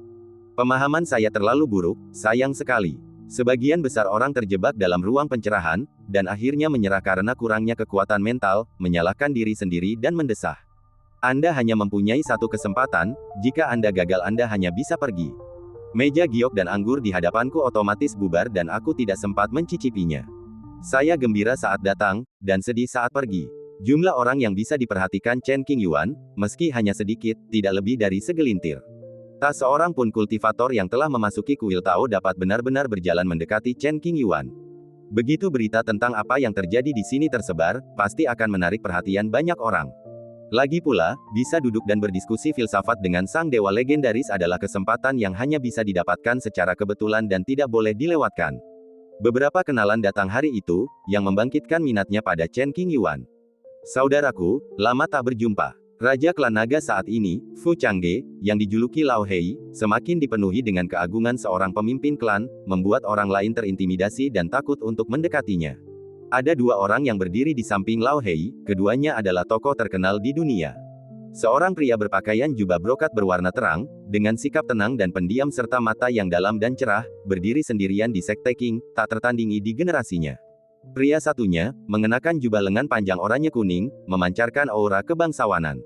Namanya Huang Xingyan, keturunan Kaisar Agung Taiwei, dan ia telah menyatu dengan setetes darah Kaisar Agung. Ia sangat berbakat, dan kekuatannya jauh melampaui rekan-rekannya. Mereka bertiga awalnya sedang mencari sumber daya di beberapa reruntuhan kuno. Ketika mereka mendengar bahwa Chen Qingyuan telah mendirikan sebuah kuil Tao, mereka semua bergegas dan kebetulan bertemu satu sama lain. Saya sangat bahagia bisa bertemu dengan Anda di surga ke-9. Gemerincing. Mereka melirik Chen Qingyuan, dan tanpa berkata apa-apa, mereka berjalan memasuki dojo dengan pemahaman diam-diam. Mengikuti jalur hukum khusus ini, melintasi area luar, ia dengan cepat memasuki posisi inti kuil Tao dan tiba tepat di depan Chen Qingyuan. Chen Qingyuan tidak diam-diam meredakan tekanan. Justru karena mereka menggunakan kemampuan masing-masing, mereka bisa sampai di sini. Sudah bertahun-tahun sejak terakhir kali kita bertemu. Semoga kalian semua baik-baik saja. Setelah bertukar pandang dengan teman lamanya, Chen Qingyuan tersenyum dan mulai menuangkan anggur. Waktu berlalu cepat. Melihat ke belakang, Lao Hei tidak dapat menahan diri untuk tidak mendesah. Kakak Chen, akhirnya kita bertemu. Huang Xingyan menatap Chen Qingyuan yang begitu dekat dengannya, matanya tak kuasa menahan kenangan saat-saat perkenalan dan interaksinya dengan Chen Qingyuan, seakan-akan baru terjadi kemarin, sangat jelas. Tidaklah berlebihan jika dikatakan bahwa jika Huang Xingyan tidak bertemu Chen Qingyuan, sekalipun leluhurnya berkuasa, dia tidak akan mampu menunggu kesempatan untuk membalikkan keadaan dan sudah berubah menjadi segenggam bumi sejak lama. Pada saat darah dan esensi Kaisar Agung menyatu, sungguh beruntung Chen Qingyuan mempertaruhkan nyawanya untuk melindunginya, sehingga ia dapat mengatasi kesulitan dan memiliki Huang Xingyan hari ini. Saudara Huang, tolong. Chen Qingyuan mengangkat gelasnya untuk bersulang. Tolong. Mata Huang Xingyan berbinar-binar, katanya lantang, lalu meminum anggur dalam gelas. Beberapa orang sedang minum bersama, dengan lapisan tipis kabut mengembun di sekitar mereka. Sosok mereka tampak menjulang, seperti mimpi. Semua orang melihat pemandangan ini dengan rasa iri yang besar, dan membayangkan bahwa mereka dapat menjadi salah satu dari mereka, tertawa dan berbicara tentang kehidupan, dan memberikan nasihat tentang cara menghadapi dunia. Merupakan suatu kehormatan menjadi saudaramu dalam hidup ini. Lao Hei bangga akan hal ini, dan wajahnya penuh kebanggaan. Sebagai penguasa naga sejati saat ini, tubuh Lao Hei penuh dengan harta karun. Namun, tingkat kultivasinya saat ini tidak terlalu tinggi, jika tidak, Chen Qingyuan pasti akan meminta setetes darah kehidupannya, yang akan sangat membantu dalam menembus kemacetan. Hilangnya setetes esensi vital dan darah dapat diperbaiki hanya dengan waktu dan sumber daya, dan dampaknya tidak signifikan. Faktanya, selama Chen Qingyuan mengucapkan sepatah kata pun, belum lagi meminta Lao Hei untuk menyumbangkan setetes darah, dia bahkan akan mengosongkan seluruh tubuhnya tanpa mengerutkan kening. Panggil aku Paman Master. Wu Junyan yang terdiam beberapa saat, tiba-tiba mengatakan sesuatu. Chen Qingyuan terdiam. Melihat sedikit rasa malu di wajah Chen Qingyuan, beberapa orang saling tersenyum. Kami minum beberapa teko anggur dan berbincang tentang banyak kejadian di masa lalu. Beberapa hari berlalu tanpa suara dari ujung jariku. Saudaraku, aku tahu ada jurang pemisah yang besar di antara kita, tapi aku tetap ingin mencobanya. Sambil meletakkan gelas anggurnya, Lao Hei menyingkirkan senyum di wajahnya dan berkata dengan serius, mau bertarung. Ya, Chen Qingyuan dan Lao Hei saling berpandangan dalam-dalam lalu mengangguk setuju. Ayo, bertarung. Lao Hei berdiri, aura naga yang dahsyat memancar keluar. Ia sudah lama ingin bertarung dengan Chen Qingyuan, tetapi belum pernah menemukan kesempatan yang tepat. Sekarang Chen Qingyuan telah menyiapkan tempat latihannya, ia tentu ingin bergabung dengannya. Kau ingin melawan tubuh asli. Melihat teman lamanya memamerkan sikapnya, Chen Qingyuan mengangkat matanya dan bertanya. Tentu saja, Lao Hei tidak suka persaingan kekuatan spiritual. Hanya pertempuran sungguhan yang bisa mengerahkan seluruh kekuatannya tanpa penyesalan. Baiklah, seperti katamu. Chen Qingyuan setuju. Haruskah kita pergi ke tempat lain? Tidak nyaman menggunakan keahlian kita di sini. Lao Hei melihat sekelilingnya, tidak ingin melukai orang tak bersalah. Tidak perlu, lakukan saja. Chen Qingyuan berbicara dengan tenang. Saudaraku, meskipun kamu sangat kuat, kamu tidak bisa meremehkan orang lain. Setelah mengatakan itu, Lao Hei meletus dengan kekuatan dominan yang seharusnya dimiliki seorang Raja Naga. Energi mengerikan itu meletus seperti gunung berapi, menekan Chen Qingyuan. Kemudian, ia menamparkan dengan satu telapak tangan, mengerahkan seluruh kekuatannya. Untungnya, dengan perlindungan hukum Dao Chang, orang-orang di dunia ini tidak terluka. Jika tidak, kebanyakan kultivator tidak akan mampu menahan kekuatan naga sejati yang begitu mengerikan, dan paling banter akan terluka, atau bahkan terbunuh. Huang Xingyan dan Wu Junyan duduk di satu sisi, penghalang pelindung yang transparan menempel di tubuh mereka, setenang batu, ekspresi mereka tidak berubah. Kota, menghadapi Lao Hei yang berusaha sekuat tenaga, Chen Qingyuan duduk diam, perlahan mengangkat tangan kanannya, dan mengarahkan jari telunjuknya ke depan. Ledakan, cahaya jari tak kasat mata memadamkan amukan kekuatan naga dan menembus telapak tangan raksasa Lao Hei yang ditembakkan dari udara. Dalam sekejap, jari raksasa yang dipadatkan oleh hukum teror ini mencapai tengah alis Lao Hei, hanya setengah inci jauhnya. Jari raksasa itu menekan dahi Lao Hei, dan helaian benang sutra yang tak terhitung jumlahnya meluap dari ujung jari dan melilit tubuh Lao Hei, membuatnya tidak dapat bergerak dan tidak dapat melawan. Semua orang tahu bahwa Lao Hei tidak mungkin sebanding dengan Chen Qingyuan, tetapi tidak seorang pun menyangka bahwa persaingan akan berakhir seperti ini. Tekan dengan satu jari dan tahan naga asli. Semua orang yang menyaksikan adegan ini merasa ngeri, wajah mereka pucat ketakutan, dan tak ada kata yang bisa mengungkapkan keterkejutan yang mereka rasakan. Di mata mereka, selain Chen Qingyuan, seluruh dunia telah kehilangan warna dan redup. Dalam sekejap, kemenangan atau kekalahan diputuskan. Chen Qingyuan perlahan menarik kembali jari telunjuknya yang runcing, dengan senyum indah di wajahnya. Saat Chen Qingyuan berhenti, tekanan darah Lao Hei tiba-tiba turun, dan ia kembali mampu bergerak. Jari yang baru saja ia sentuh telah memberinya tekanan psikologis yang luar biasa, punggungnya terasa dingin dan ia pun berkeringat dingin. Aku. Dia menatap Chen Qingyuan dalam-dalam, dengan berbagai emosi yang bercampur aduk, membuat Lao Hei tertegun dan tak bisa berkata-kata. Seperti yang diharapkan dari saudaraku, dia benar-benar cabul. Setelah beberapa saat, Lao Hei menjadi tenang, menarik napas panjang dan berseru. Dengan pengalaman Lao Hei sebagai pelajaran, Wu Junyan dan Huang Xingyan terdiam. Awalnya, mereka juga berencana untuk bertanding melawan Chen Qingyuan. Meskipun mereka tahu mereka bukan tandingannya, mereka ingin melihat seberapa besar selisihnya. Pada saat itu, keduanya merasakan kekuatan jari Chen Qingyuan, seolah-olah berasal dari dimensi lain, mengandung energi yang sangat menakutkan dan tak tertahankan. Kedua pria itu bertanya pada diri mereka sendiri, jika mereka berada di posisi Lao Hei, hasilnya tidak akan berubah dan mereka pasti akan kalah. Tidak perlu ada konfrontasi langsung. Meskipun Chen Qingyuan belum mencapai pencerahan dan menjadi kaisar, ia telah melampaui dunia fana dan melampaui semua yang lain. Kakak Hei, berhentilah berdiri di sana dengan linglung, duduklah. Chen Qingyuan tetap acuh tak acuh dari awal hingga akhir, seolah-olah tidak ada yang terjadi. Duduk kembali di tempat duduknya, Lao Hei meneguk anggurnya banyak-banyak lalu menghembuskannya. Kedua saudara itu minum dan memikirkan masa lalu, meratapi waktu yang berlalu dengan cepat. Terutama Lao Hei, mengingat kembali saat pertama kali bertemu Chen Qingyuan, dia bisa menekannya hanya dengan satu jari, tetapi sekarang situasinya terbalik, dan dia menghela napas.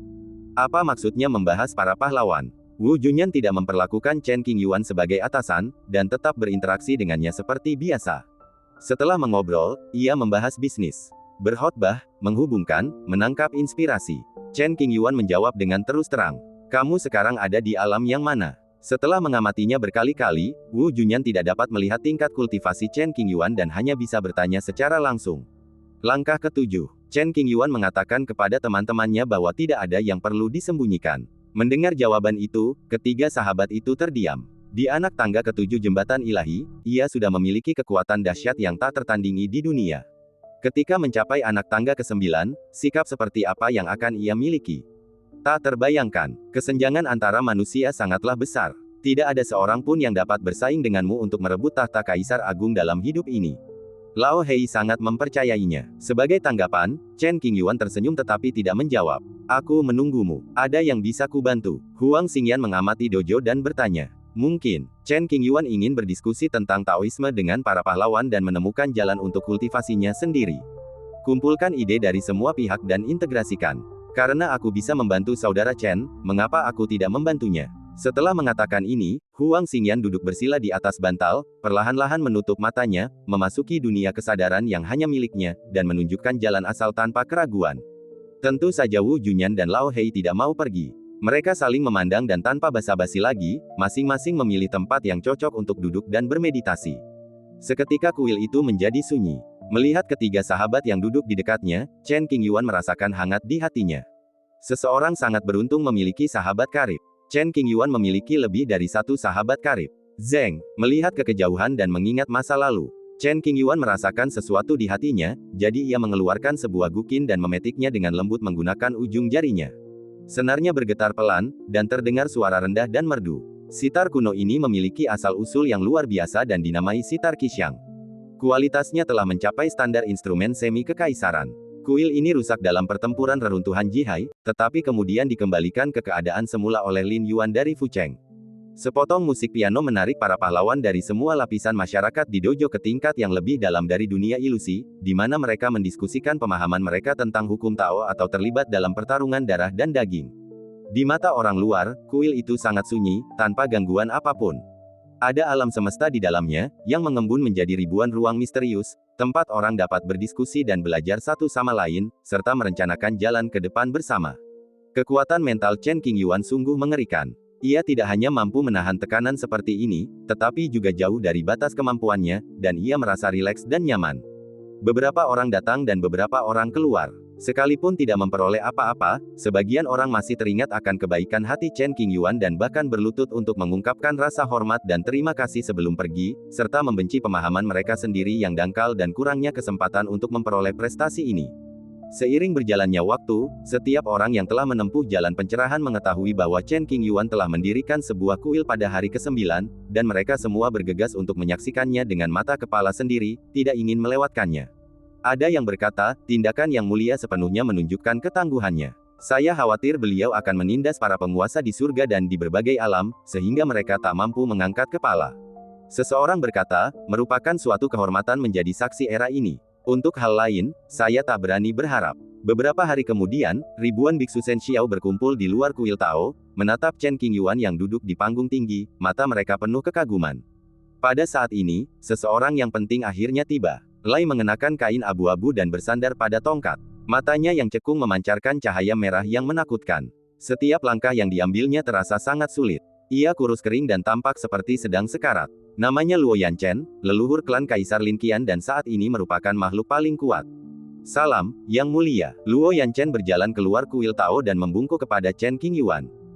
Chen Qingyuan mengangguk sebagai balasannya. Meskipun lawannya merupakan seorang kaisar semu, dia bukan apa-apa di mata Chen Qingyuan, jadi dia menekannya dengan jentikan telapak tangannya. Saya ingin meminta bimbingan Anda, Yang Mulia. Apakah itu memungkinkan? Sebenarnya, Luo Yanchen sudah berada di sini selama beberapa hari, mengamati dari balik bayang-bayang. Ia menyadari bahwa kuil ini memang misterius dan tak bisa dieksplorasi. Ia sudah tua, dan belum menemukan apapun yang bisa mengubah nasibnya selama beberapa tahun terakhir, jadi ia tak punya pilihan selain datang ke sini untuk mencoba peruntungannya. Luo Chen Qingyuan sangat tidak puas dengan klan Kekaisaran Lin Qian, dan dia akan mengabaikan Luo Yanchen atau membunuhnya. Luo Yanchen gugup saat mengucapkan permintaan ini. Ia sudah siap secara mental untuk kemungkinan terburuk, yaitu kematian. Mati di tangan Yang Mulia bukanlah hal yang memalukan. Mungkin hal itu bahkan dapat dicatat dalam buku sejarah berbagai kelompok etnis besar dan diketahui oleh generasi mendatang. Chen Qingyuan menatap Luo Yanchen beberapa kali, yang memberinya tekanan psikologis yang hebat. Beberapa helai keringat dingin mengucur dari dahinya, dan ia pun tak kuasa menahan diri untuk membungkuk sedikit. Kondisi Luo Yanchen saat ini bagaikan seorang penjahat yang menunggu putusan pengadilan, merasa sangat ketakutan dan tersiksa batin. Hanya beberapa saat saja, tetapi terasa sangat lama bagi Luo Yanchen. Bisa, Chen Qingyuan membuka dan menutup bibirnya, mengucapkan sepatah kata. Mendengar kata-kata ini, Luo Yanchen merasa seolah telah diampuni. Keringat dingin di sekujur tubuhnya lenyap, dan raut wajah gembira yang tak terbendung muncul di wajahnya. Terima kasih, Yang Mulia, karena telah melupakan masa lalu. Luo Yanchen membungkuk dan mengucapkan terima kasih dengan tulus. Setelah mengatakan ini, dia melangkah maju dan memasuki dojo. Hanya ketika Anda benar-benar melangkah ke kuil Tao ini, Anda dapat memahami misterinya, sifatnya yang mencakup semuanya, dan keajaibannya yang tak terbatas. Semakin dalam Anda masuk, semakin besar tekanannya. Sebagai seorang kaisar semu, Luo Yanchen tidak berhenti di area luar. Ia melangkah dengan mulus ke area inti dan mendekati Chen Qingyuan. Sebelum duduk, ia membungkuk dan memberi hormat, layaknya seorang anak kecil yang sedang mencari ilmu, dengan sikap yang sopan dan terkendali. Jalan di depan membingungkan dan saya tidak tahu harus berbuat apa. Duduk di futon, Luo Yanchen otomatis memasuki ruang diskusi Dao. Dunia independen yang ia bangun adalah tempat berbahaya yang dikelilingi pegunungan. Kabutnya begitu tebal sehingga seseorang tidak dapat melihat tangannya di depan wajahnya. Satu langkah yang salah dan Anda bisa jatuh ke jurang, tanpa meninggalkan jejak tubuh Anda. Skenario ini persis seperti yang dirasakan Luo Yanchen saat itu. Ia ingin terus maju, tetapi ia ragu. Jika ia membuat kesalahan, ia pasti akan mati. Aku merasa tersesat dan cemas tentang masa depanku. Setelah memasuki dunia ilusi ini, mata Luo Yanchen akhirnya tidak lagi dipenuhi kabut. Di puncak gunung, ada sesosok yang menjulang. Meskipun dunia ini diselimuti kabut tebal, sosok ini begitu agung sehingga betapapun tebalnya kabut, mustahil untuk menutupinya sepenuhnya. Ia selalu dapat dilihat dan menggetarkan jiwa. Setelah memandang dari kejauhan, Luo Yanchen merasa sulit untuk mengalihkan pandangannya. Ia begitu gembira seolah-olah telah bertemu dengan makhluk abadi yang terbuang. Melihat ke sana kemari, ragu-ragu dan bimbang. Chen Qingyuan sekilas melihat kondisi Luo Yanchen. Bayangan yang ditransformasikan oleh kekuatan spiritualnya berdiri di puncak dunia ilusi, megah dan menakjubkan, dengan suara hampa, yang perlu kau lakukan bukanlah menemukan jalan yang benar, tetapi menemukan niat awal yang telah kehilangan keberanian untuk melangkah maju.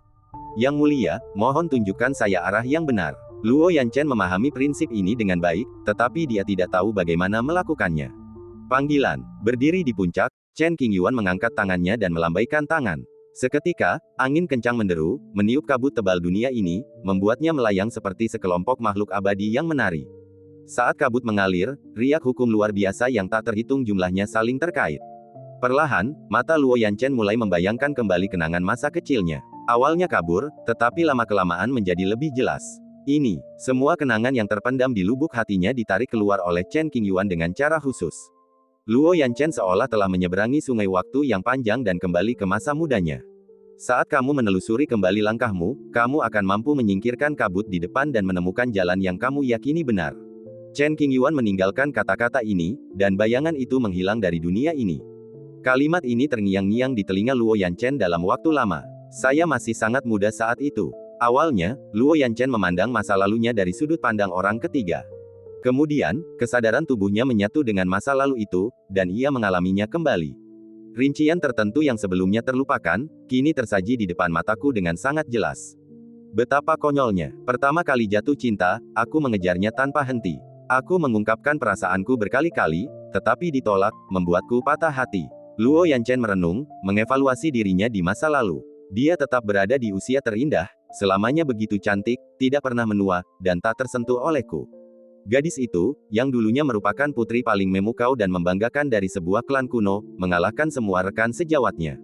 Sayangnya, karena kecemburuan para dewa, gadis itu meninggal muda karena ulah beberapa penjahat, menjadi kenangan pahit bagi banyak anggota klan kuno yang luar biasa. Itu adalah pertama dan terakhir kalinya hatiku tergerak dalam hidupku. Luo Yanchen telah mengunjungi makam gadis itu berkali-kali untuk memberi penghormatan. Setelah mencapai jembatan ilahi, ia sepenuhnya memutuskan semua ikatan cinta dan hanya mencari jalan menuju surga. Mantan lawan saya masih tangguh dan kuat seperti sebelumnya. Melalui kekuatan hukum waktu yang ditunjukkan Chen Qingyuan, Luo Yanchen melihat beberapa musuh kuat yang telah lama meninggal. Ia tidak lagi merasakan kebencian, hanya emosi. Luo Yanchen tidak menolak kondisi istimewa ini. Ia tenggelam dalam dan perlahan menikmatinya. Benamkan diri Anda di masa lalu dan lupakan perasaan lain untuk saat ini. Di dunia luar, Chen Qingyuan duduk sendirian di panggung tinggi kuil Tao. Jika dilihat dari kejauhan, orang akan merasa kesepian dan terasing. Beberapa hari kemudian, seorang kenalan datang ke sini. Kedua wanita itu muncul, menarik perhatian semua orang. Salah satu dari mereka mengenakan gaun merah panjang, tampak menawan dan menarik. Wanita itu mengenakan gaun brokat putih muda, sedingin dan semurni bunga teratai es, dengan pesona alami. Para pria tak bisa mengalihkan pandangan darinya setelah melihatnya. Ji Lingyan dan Mo Lianxing dari klan Phoenix datang ke sini bersama. Ketika mereka mendengar berita tentang Chen Qingyuan, mereka segera bergegas dengan penuh harap. Melihatmu hari ini, hatiku tergerak. Seiring meningkatnya kultivasinya, meskipun penampilan Mo Lianxing tidak berubah, pesonanya justru meningkat pesat. Banyak master top tertarik padanya dan ingin memilikinya. Selama bertahun-tahun, Mo Lianxing telah menghadapi banyak perampokan dan pembunuhan, yang semuanya bertujuan untuk menjadikannya bahan tertawaan. Namun, ia bukan lagi wanita lemah seperti dulu. Berkat bimbingan Chen Qingyuan, ia menyadari kebenaran dan kekuatannya meningkat pesat. Ia telah membunuh musuh-musuh kuat satu persatu, dan tangannya berlumuran darah. Yang mulia, kedua wanita itu mengabaikan semua orang di ruangan itu, mata mereka hanya tertuju pada Chen Qingyuan. Secara kebetulan, mereka membungkuk, mengangguk, dan berbicara serempak. Bertemu teman lama, Chen Qingyuan tampak gembira dan memberi mereka senyuman hangat sebagai tanggapan. Gemerincing. Seketika, kedua wanita itu berjalan maju berdampingan, dan saat kaki giok mereka mendarat, bunga teratai putih pun mekar, suci dan tanpa cacat. Kedua gadis itu berjalan ke area inti, tetapi masih agak jauh dari tempat Chen Qingyuan berada, membuatnya sulit untuk bergerak maju, jadi mereka harus menyerah. Yang mulia, sungguh tidak mudah menemui Anda. Kepribadian Ji Lingyan tetap sama, penuh gairah dan berapi-api. Dahulu kala, ia dengan berani menyatakan cintanya kepada Chen Qingyuan di luar Sekte Qing, dengan lantang menyatakan kekagumannya. Berita itu menyebar ke seluruh dunia, menimbulkan sensasi. Baru setelah pertempuran di zona terlarang Jinsui pecah, orang-orang menyadari bahwa Chen Qingyuan, yang dihormati sebagai dewa perang kuno, juga memiliki sisi lembut. Wanita berbaju merah di area terlarang layak mempertaruhkan nyawa Anda untuk melindunginya. Sejak saat itu, Ji Lingyan akhirnya menyerah mengejar Chen Qingyuan. Meskipun tidak ada kesempatan lagi, masih tidak apa-apa untuk meliriknya beberapa kali. Guru, apa kabar? Chen Qingyuan berbicara dengan senyum tipis, hangat dan menyenangkan seperti cahaya pertama fajar. Setiap kali berhadapan dengan Chen Qingyuan, Mo Lianxing akan malu-malu dan pendiam, bibirnya mengerucut, alisnya turun, dan ia tetap diam. Ia tak akan pernah melupakan saat ia merayu Chen Qingyuan dengan pesonanya, dan ia merasa sangat malu. Chen Qingyuan mengobrol dan tertawa dengan kedua gadis itu, dan tidak dapat menahan perasaan sedikit haru dalam hatinya. Pada masa lampau, mereka yang ingin menduduki tahta kaisar harus melalui berbagai rintangan dan pertempuran, serta mengalahkan banyak musuh yang kuat, sebelum mereka dapat memperoleh kedamaian. Kemakmuran saat ini benar-benar berbeda dari masa lalu. Chen Qingyuan bagaikan gunung tanpa puncak yang terlihat, menekan kepala para jenius dunia, membuat mereka mustahil untuk memanjatnya. Belum lagi menantang, mereka bahkan tidak berani menunjukkan sedikit pun rasa tidak hormat. Dia duduk di sini, siapa yang berani menghunus pedangnya dan bertarung? Meskipun ia baru berada di langkah ketujuh alam jembatan ilahi, ia sudah memiliki sikap yang tak terkalahkan. Bahkan para kaisar semu pun harus tunduk kepadanya, gemetar ketakutan dan kagum. Dia bukanlah seorang kaisar, namun di mata banyak sekali roh, dia tidak ada bedanya dengan kaisar. Sepanjang sejarah, tak seorang pun mampu meniru pengalaman yang ditimbulkannya. Jalan kultivasi itu panjang dan sulit, dan akan ada saatnya Anda merasa bosan. Jika Yang Mulia berminat, saya bersedia melayani Anda dan membantu Anda menghilangkan kebosanan. Jilingyan tetap berani dan belak-belakan seperti biasa, gairahnya membuncah. Kekaguman di matanya yang indah bergelora bak air pasang, siap meluap. Meskipun kemungkinan untuk menemani Chen Qingyuan pada dasarnya nol, saya selalu bisa berusaha untuk mendapatkan kesempatan menjadi pelayan. Mungkin suatu hari Chen Qingyuan akan menyerah dan masalah ini akan terselesaikan. Sang putri bercanda. Setiap kali bertemu Jilingyan, ia akan menghadapi serangan dahsyat seperti ini. Chen Qingyuan sudah terbiasa dan tetap tenang. Yang Mulia, Anda tahu betul bahwa apa yang saya katakan berasal dari lubuk hati saya. Sama sekali tidak ada kebohongan di dalamnya. Jilingyan sangat pandai membaca ekspresi orang. Jika Chen Qingyuan benar-benar kesal dan marah, ia tidak akan mengatakan sepatah kata pun. Jika Chen Qingyuan tidak marah sama sekali, ia akan terus menekannya selangkah demi selangkah. Kalau tak dapat tubuhmu, senangnya memuaskan mulutku. Omong kosong. Chen Qingyuan berpura-pura serius dan memberikan teguran netral. Bukannya Chen Qingyuan suka nada bicara seperti ini, tapi dia sudah menjelaskannya kepada Jilingyan bertahun-tahun yang lalu. Sekarang, ini hanya candaan antar teman lama, jadi tidak perlu dianggap serius. Saya hanya wanita biasa, jadi wajar saja kalau saya tak bisa menarik perhatian Yang Mulia. Jilingyan mengalihkan topik pembicaraan ke para adik perempuan, berharap bisa menghidupkan suasana dan membuatnya tak membosankan. Saudari Mo sangat cantik, dan seharusnya bisa menjadi penghangat ranjang bagi Yang Mulia. Xiao Yan, merasa seolah-olah ia ditarik ke dalam percakapan, Mo Lianxing segera menatap Jilingyan yang duduk di sebelahnya. Alisnya sedikit berkerut, rona merah samar muncul di pipinya, dan ia memanggil dengan suara lembut dan tegas. Meskipun saya orang awam, saya tidak tertarik pada keindahan. Chen Qingyuan tetap tidak tergerak dan tetap tenang seperti sebelumnya. Tatapan matanya ketika menatap istrinya sebening air, tanpa sedikit pun pikiran jahat. Yang Mulia mengatakan hal yang sama terakhir kali kita bertemu. Mata Jiling secerah air musim gugur, penuh kasih sayang, dan bibir merahnya sedikit terbuka, menawan dan memikat. Saya harap saya bisa berubah saat bertemu Anda lagi. Setelah mendengar kata-kata ini, Chen Qingyuan hanya tersenyum dan tidak menanggapi. Karena Yang Mulia telah menetapkan standar, bahkan jika ada jurang tak berdasar di depan, hamba bersedia pergi ke sana tanpa takut mati. Melihat Chen Qingyuan tidak mau berbicara lagi, Jilingyan berhenti menggodanya dan mengurangi ekspresi genit di wajah cantiknya, mengembalikan temperamen anggun dan mulia yang seharusnya dimiliki seorang putri klan. Setelah mengatakan ini, Jilingyan memejamkan matanya, memasuki ranah perbincangan tentang Dao, dan memperlihatkan jalan yang telah dipilihnya tanpa ragu. Mo Lianxing tidak seterus dan seantusias Jilingyan. Sikapnya lembut dan tenang. Meskipun ia sangat ingin menatap Chen Qingyuan, ia tidak berani menatapnya langsung. Ia hanya meliriknya dari sudut mata. Kedua gadis itu memasuki dunia aturan dalam lapangan satu demi satu dan memulai perjalanan mereka sendiri. Setengah bulan kemudian, Wu Junyan terbangun. Rahasia Qingzong, kau telah mencapai tahap kembali ke kodrat asli, dan bahkan meningkatkan level teknik rahasiamu ke tingkat yang lebih tinggi. Aku, jauh lebih rendah darimu. Wu Junyan telah mempraktikkan teknik pembunuhan Sekte Qing, dengan harapan dapat meneruskan metode sekte tersebut. Teknik rahasia besar Sekte Qing adalah, 4 jari Tai Qing, telapak naga pengembara 8 bagian, pukulan 4 ekstrim, teknik pengendalian pedang 10 arah, dan langkah tanpa bayangan penaklukan agung. Semua seni sihir ini diciptakan oleh para pendahulu sekte. Meskipun tidak dapat dibandingkan dengan sihir kekaisaran, dan bahkan memiliki beberapa celah dengan sihir semi-kaisar, seni sihir ini jelas tidak buruk dan merupakan fondasi sekte. Ruo dimodifikasi oleh Chen Qingyuan dalam beberapa aspek, dan nilainya dinaikkan ke tingkat yang lebih tinggi. Teknik rahasia apapun bisa menjadi harta karun tanah suci tingkat atas. Selama bakat seseorang memenuhi persyaratan, tidaklah sulit untuk mencapai ranah semi-kaisar. Setidaknya menurut pendapat Chen Qingyuan, hal itu tidak sulit. Berbagai seni sekte Qing telah mengalami perubahan kualitatif. Jika seseorang dapat menguasai salah satunya dan mencapai sesuatu, ia dapat menjadi tokoh terkemuka pada zamannya dan tercatat dalam sejarah. Buku rahasia yang saya modifikasi sekarang telah diserahkan kepada kakak senior Lin. Ketika menyangkut pengembangan Qingzong, Chen Qingyuan tidak akan menyembunyikannya. Aku akan bekerja keras untuk berkultivasi dan menyaksikanmu mencapai puncak era ini.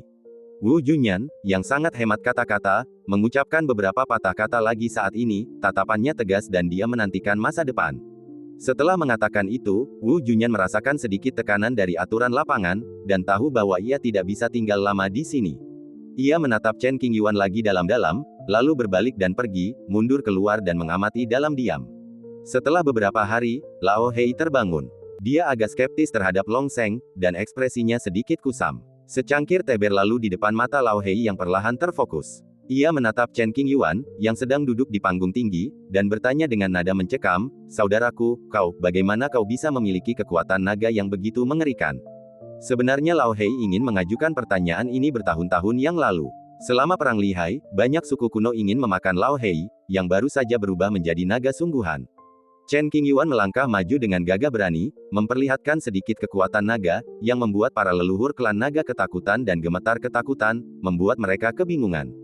Di tempat itu, tulang-tulang naga ada di mana-mana, dan Lao Hei memperlihatkan wujud aslinya dengan keanggunan yang tak tertandingi. Kemudian, bayangan naga yang lebih mengerikan muncul, menyebabkan Lao Hei gemetar seluruh tubuhnya, dan perasaan kagum serta tunduk melonjak dari lubuk jiwanya, seolah-olah dia telah melihat naga leluhur. Setelah masa latihan ini, kekuatan Lao Hei meningkat, tetapi tidak ada kegembiraan di wajahnya, hanya keheranan dan kebingungan, dan ia merindukan jawaban yang akurat. "Aku punya hubungan dengan leluhur klanmu." Ketika ditanya oleh saudaranya, Chen Qingyuan tidak menyembunyikan apapun dan berkata, "Tulang leluhur klan naga telah menyatu dengan tubuhku." Jadi begitu, Lao Hei tiba-tiba mengerti, dan tidak ada lagi keraguan di matanya, hanya kekaguman. "Kamu pantas menjadi saudaraku, kamu sungguh hebat." Puas dengan hasilnya, Lao Hei perlahan berjalan keluar lapangan dan berdiri berdampingan dengan Wu Junyan, berbicara tentang pengalaman mereka masing-masing. Setelah sekian lama, dunia tidak tahu mengapa Lao Hei tiba-tiba berubah menjadi naga sungguhan bercakar 9. Namun, garis keturunannya sangat tidak murni dan ia awalnya adalah seekor naga. Lao Hei sendiri tidak tahu alasannya, dan dia sering memikirkannya tetapi tidak pernah mendapat jawabannya. Alasannya sederhana, hanya 3 kata, Chen Qingyuan. Meskipun ia tidak ditoleransi oleh Dao, kekuatan dan keberuntungannya yang luar biasa menantang langit. Mereka yang berteman dengannya akan melihat nasib mereka diam-diam berubah, seringkali berkembang menjadi lebih baik, menjadi tokoh berpengaruh di wilayah masing-masing. Orang-orang datang dan pergi, bayangan mereka saling bertautan. Setelah beberapa hari, Huang Xingyan juga terbangun. Ia memadukan setetes esensi darah Kaisar Taiwei dan mempraktikkan berbagai seni Tao terbaik. Ruang yang ia ciptakan untuk berdiskusi tentang Taoisme dipenuhi dengan gumpalan aura kekaisaran kuno dan membangun ribuan istana giok, tinggi di atas dan terpisah dari dunia fana. Sosok bayangan Chen Qingyuan muncul di depan Huang Xingyan, menginjak teratai Tao emas, dan mereka minum anggur bersama, berbicara satu sama lain, dan membahas Taoisme. Telah diberi pelajaran. Setelah terbangun, Huang Xingyan akhirnya menyadari jurang pemisah yang sangat besar antara dirinya dan Chen Qingyuan. Dalam hal pemahaman mereka tentang Dao Agung, keduanya sama sekali tidak setara, jurang pemisah yang tak teratasi. Chen Qingyuan mengangkat sudut bibirnya, tersenyum dan mengangguk. "Sua, tanpa tinggal di sini," Huang Xingyan berbalik dan meninggalkan kuil Tao. Meskipun dia berdiskusi tentang Taoisme dengan para pahlawan, Chen Qingyuan masih terjerat oleh rasa kesepian yang kuat. Jalan menuju puncak tidak ditemani siapapun. Saat ini, hanya sedikit orang yang dapat memasuki area inti. Mengenai melangkah ke panggung dan melakukan diskusi nyata dengan Chen Qingyuan, belum ada seorang pun yang melakukannya. Hari ini, seorang kaisar semu tiba dan segera melepaskan kekuatannya yang dahsyat. Para kultivator dari berbagai lapisan masyarakat mundur ke kedua sisi, gemetar ketakutan dan membungkuk memberi hormat. Semua orang telah melihat kaisar semu ini sebelumnya, dan mereka diam-diam berspekulasi tentang asal-usulnya. Meskipun penampilan dan sosok pendatang baru itu tidak sedap dipandang, tidak ada seorang pun yang berani memperlihatkan penghinaan atau rasa jijik, dan mereka semua kagum. "Yang mulia, Anda sungguh agung." Zhao Jianghe awalnya sedang mencari sumber daya di reruntuhan. Begitu keluar, ia mendengar tentang keributan yang baru saja ditimbulkan Chen Qingyuan. Ia pun bergegas untuk ikut bersenang-senang. Melihat dojo ini terjalin dengan hukum kuno yang tak terhitung jumlahnya dengan mata kepalanya sendiri, rasa hormat Zhao Jianghe terhadap Chen Qingyuan meningkat sedikit, dan dia merasa bangga bisa bekerja untuk Chen Qingyuan pada saat yang sama. Tidak masalah kalau aku bermalas-malasan beberapa hari. Zhao Jianghe ingin tinggal sedikit lebih lama dan berbisik pada dirinya sendiri. Dia tahu bahwa dengan kemampuannya, dia tidak akan bisa bersembunyi dari mata Chen Qingyuan, jadi dia tidak mengintip secara diam-diam, tetapi hanya menonton pertunjukan itu secara terang-terangan. Salam, senior. Seorang pria berwibawa menghampiri Zhao Jianghe, membungkuk, dan bertanya dengan berani, maafkan penglihatan saya yang kurang baik, tapi siapa nama Anda, senior? Zhao Jianghe. Melirik orang di depannya, Zhao Jianghe menanggapi dengan ekspresi serius. Tuan Zhao. Pria itu membungkuk lagi dan mulai memikirkannya. Ia tidak dapat menemukan informasi apapun yang sesuai dengan nama ini, dan raut bingung di wajahnya semakin menjadi-jadi. Setelah hening sejenak, ia menenangkan pikirannya. Orang ini masih ingin menyelesaikan masalah ini, jadi ia harus tahu etika dan bersikap hormat dalam perkataannya agar tidak menyinggung atasannya. Melihat pikiran halus pria itu dan merasakan tatapan penasaran dari segala arah, Zhao Jianghe memutuskan untuk memuaskan rasa ingin tahu mereka dan berkata, rekan-rekan Taois, tidak perlu menebak-nebak. Awalnya saya seorang kultivator biasa, dan kemudian menjadi pelayan yang mulia. Wow, kata-kata ini menimbulkan kehebohan. Semua orang yang hadir memiliki ekspresi sedikit berubah dan berbicara dengan kaget.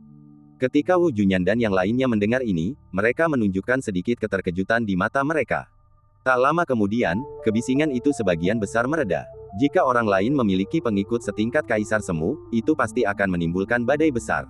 Adalah hal yang wajar bagi seorang Kaisar Semu untuk secara sukarela mengikutinya guna menekan penguasa tertinggi saat itu.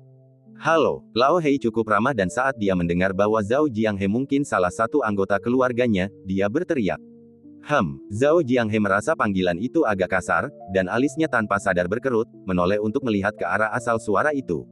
Ketika melihat bahwa itu adalah Tuan Klan Naga, rasa tidak senang Zhao Jianghe langsung mereda. Ia tersenyum gembira dan berjalan cepat, sambil dengan lantang menunjukkan niat baiknya, Tuan Naga. Kemudian, Zhao Jianghe menyapa Wu Junyan dan Huang Xingyan, kalian berdua pasti Tuan Muda Wu dan Tuan Muda Huang yang disebutkan dalam rumor itu. Aku sangat beruntung bertemu kalian hari ini. Tuhan sungguh baik kepadaku. Selama bertahun-tahun, selain mencari sumber daya, Zhao Jianghe telah berusaha sebaik mungkin untuk mempelajari segala sesuatu tentang Chen Qingyuan, termasuk pengalaman masa lalunya dan hubungannya dengan orang-orang. Zhao Jianghe mengenal sedikitnya 70% orang di sekitar Chen Qingyuan, belum lagi segala hal tentang mereka.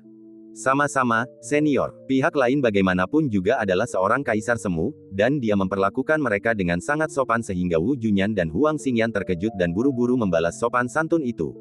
Kamu adalah pengikut saudaraku, mengapa aku belum mendengar dia menyebutkannya? Setelah mengatakan ini, Lao Hei membusungkan dadanya, merasa bangga. Meskipun lawannya adalah seorang Kaisar Semu, ia tidak takut. Tentu saja, jika di tempat lain, hal ini pasti tidak akan dilakukan dengan cara seperti ini, dan etika yang tepat sangatlah penting. Di sini, di bawah pengawasan saudara-saudaraku, jangankan satu Kaisar Semu, 10 pun tidak akan jadi masalah. Lagi pula, jika dia menyinggung seseorang, dia punya saudara-saudara yang akan melindunginya, jadi Lao Hei tidak perlu takut. Lagi pula, dia hanya bisa menanggung penghinaan, dan tidak perlu memulai perkelahian. Penampakan ini benar-benar menggambarkan apa artinya menjadi seekor rubah yang meminjam kekuatan seekor harimau. Mungkin Yang Mulia meremehkanku, jadi dia tidak pernah memberitahu siapapun. Zhao Jianghe mendesah pelan, meremehkan dirinya sendiri.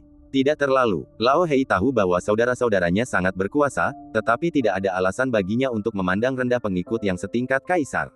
Jika Tuan Long meragukan identitasku, mengapa tidak bertanya pada Yang Mulia? Zhao Jianghe sebenarnya ingin menegaskan statusnya sebagai pengikut, jadi dia mengatakan ini di depan semua orang. Meskipun dia yakin dengan kata-katanya, dia sedikit gugup. Jika Chen Qingyuan menyangkalnya, Zhao Jianghe akan malu. Jika situasi ini terjadi, Zhao Jianghe tidak akan menyimpan dendam tetapi akan bekerja lebih keras untuk mengumpulkan sumber daya, percaya bahwa suatu hari dia akan diakui oleh Chen Qingyuan. Oke, Lao Hei harus mencari tahu apakah orang di depannya adalah temannya, jadi dia melangkah keluar dari dojo. Saudaraku, orang tua ini mengatakan bahwa dia adalah pelayanmu, benarkah itu? Lao Hei berteriak dalam hati. Chen Qingyuan secara alami tahu apa yang terjadi di luar dojo. Zhao Jianghe adalah makhluk terkuat di zaman kuno. Untungnya, ia menjadi pion bagi keberadaan di sisi lain. Karena ia bertahan hingga saat ini, dan karena pertempuran di reruntuhan alam laut yang dipicu oleh Chen Qingyuan, ia pun melepaskan identitas bonekanya. Orang tua itu melihatnya dengan jelas. Mengikuti Chen Qingyuan mungkin merupakan pilihan terbaik dalam hidupnya. Mengenai masalah wajah Kaisar Semu, itu tidak berguna dan dia sama sekali tidak peduli. Setelah menunggu lama, Lao Hei masih belum mendapat jawaban, dan dia mulai merasa gelisah. Melihat ini, kegelisahan batin Zhao Jianghe tumbuh semakin kuat, matanya agak meredup karena ia menunjukkan rasa kuat akan perubahan hidup. Ya, tepat ketika semua orang mengira asal-usul Zhao Jianghe tidak diketahui, kata-kata Chen Qingyuan seperti suntikan adrenalin yang menusuk hati setiap orang, menyebabkan emosi mereka berfluktuasi hebat. Zhao Jianghe yang awalnya sedang murung, menjadi haru saat mendengar penegasan Chen Qingyuan. Aku tak dapat menahannya, di balik semua kesulitan pasti ada manisnya. Segala yang kulakukan tidak sia-sia. Saya akan mati tanpa penyesalan jika saya dapat mengikuti Chen Qingyuan dalam kehidupan ini. Menekan kegembiraan yang melonjak dalam hatinya, Zhao Jianghe membungkuk ke arah Chen Qingyuan untuk mengungkapkan rasa hormatnya. Semua orang yang hadir mendengar jawaban Chen Qingyuan. Kebanyakan orang memandang Zhao Jianghe dengan sedikit iri. Bisa dekat dengan Chen Qingyuan dapat dianggap sebagai pencapaian terbesar di dunia. Itu benar. Lao Hei tak lagi ragu dan segera muncul di hadapan Zhao Jianghe, tatapannya lembut dan wajahnya penuh senyum, karena kita keluarga, aku akan membutuhkan perhatianmu di masa depan.